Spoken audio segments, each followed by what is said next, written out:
Shalom, selamat pagi Bapak Ibu serta saudara yang dikasih oleh Tuhan. Kiranya berkat, damai sejahtera dan sukacita dari Tuhan Yesus Kristus senantiasa menyertai kita sekalian. Sebelum kita mendengarkan firman Tuhan dan renungan, marilah kita berdoa. Tuhan Allah Bapa yang Maha Baik, kami sungguh bersyukur atas kebaikan dan kemurahan-Mu, karena Engkau Tuhan yang selalu melindungi, menolong dan menopang kami. Terima kasih atas setiap kebaikan-Mu. Jika saat ini kami akan mendengarkan firman-Mu, urapilah kami dengan Roh Kudus-Mu agar kami dapat mengerti dan memahami apa yang Tuhan sampaikan kepada kami. Bimbing hati kami agar kami mampu untuk menjadi anak-anak-Mu yang mentaati firman-Mu. Terima kasih Tuhan. Di dalam nama Tuhan Yesus Kristus kami sambut berkat firman-Mu. Amin. Bapak Ibu serta saudara yang terkasih, bacaan firman Tuhan saat ini diambil dari TB2 Injil Lukas pasal 10 ayat 36 dan 37. Demikianlah sabda Tuhan. Siapakah di antara ketiga orang ini menurut pendapatmu menjadi sesama manusia bagi orang yang jatuh ke tangan penyamun itu? Jawab orang itu, orang yang telah menunjukkan belas kasihan kepadanya. Kata Yesus kepadanya, pergilah dan perbuatlah demikian. Tema renungan saat ini adalah nyatakan kasih melalui tindakan. Bapak Ibu serta saudara yang terkasih, ada seorang wanita yang sedang dalam perjalanan dari Washington ke Richmond. Secara tidak sengaja mobilnya melindas paku di jalanan, sehingga ia tidak dapat lagi untuk melanjutkan perjalanannya. Setelah itu ia masuk ke dalam mobil dan mulai berdoa, meminta Tuhan agar mengirimkan seseorang untuk menolongnya. Tak lama kemudian lewatlah sebuah mobil limousin yang pada kacanya bertuliskan, "Tersenyumlah, Allah mengasihimu." Ketika pengendara mobil itu melihat wanita itu dari mobilnya, ia hanya melewatinya saja tanpa tersenyum, apalagi menolongnya. Kemudian lewatlah juga mobil sport yang dilengkapi dengan stiker yang bertuliskan, "Bunyikan klakson jika engkau mengasihi Yesus."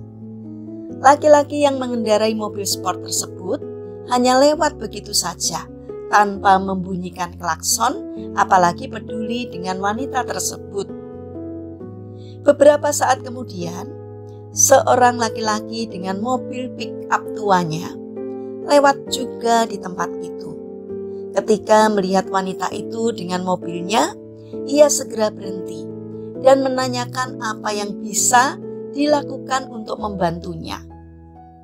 Kemudian laki-laki itu memeriksa mobil si wanita tersebut. Ia mengambil ban serep, mendongkrak mobil, dan mengganti ban yang bocor dengan ban serep. Setelah selesai, wanita itu memberikan sejumlah uang kepada laki-laki tersebut. Namun laki-laki itu menolaknya sambil berkata, "Jika istri saya mengalami ban bocor seperti nyonya ketika ia menyetir sendiri, saya sangat berharap akan ada orang Samaria yang baik hati datang menolongnya." Sesudah itu laki-laki itu pergi sambil tersenyum dan mengklakson wanita tersebut. Dari ketiga orang yang melewati wanita tersebut, siapakah di antara mereka yang bisa disebut sebagai orang Samaria yang murah hati? Bapak Ibu serta saudara yang terkasih, orang akan mengenal kita sebagai pengikut Yesus sejati bukan hanya karena simbol-simbol kekristenan yang kita kenakan atau yang digantung di mobil atau di rumah. Jangan bangga karena di mobil kita ada Alkitab, memutar lagu-lagu rohani di rumah, di mobil atau melalui ring handphone, serta setiap minggu orang melihat kita rajin ke gereja. Semuanya tidak akan berarti jika kita tidak dapat menunjukkan sikap hidup sebagai pengikut Kristus melalui perbuatan nyata yang bisa dilihat dan dinikmati orang. Bapak, Ibu, serta saudara yang terkasih, mari milikilah sikap hidup sebagai pengikut Kristus melalui perbuatan nyata, karena kekristenan adalah gaya hidup. Jadilah orang Samaria yang murah hati dengan menyatakan kasih melalui tindakan nyata. Mari kita berdoa. Tuhan Yesus yang Maha Baik, penuhilah kami dengan kuasa Roh-Mu, agar Engkau dapat mengubah seluruh kepribadian kami, bukan hanya yang tampak luar, tetapi juga sampai kedalaman hati kami, sehingga kehadiran kami dapat menjadi orang Samaria yang murah hati bagi siapa saja. Bapa yang Maha Baik, kami mendoakan bagi mereka yang mengalami permasalahan dan kesulitan hidup. Kiranya Tuhan berkenan hadir untuk menolong mereka. Bagi mereka yang terbaring sakit, kiranya Tuhan memberkati setiap upaya yang mereka lakukan. Kiranya Tuhan berkenan untuk memberikan kesembuhan. Kami juga ingin menyerahkan setiap rencana dan aktivitas kami hari ini kepadamu.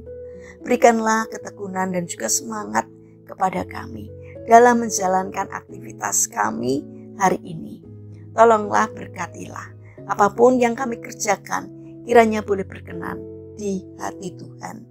Terima kasih Tuhan atas setiap kebaikan dan kemurahan-Mu. Kami serahkan doa sembahyang kami hanya di dalam nama Tuhan Yesus Kristus. Amin. Puji Tuhan, Bapak, Ibu, serta saudara yang terkasih.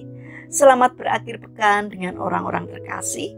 Kiranya firman Tuhan dan renungan hari ini dapat menjadi berkat bagi kita semua. Haleluya.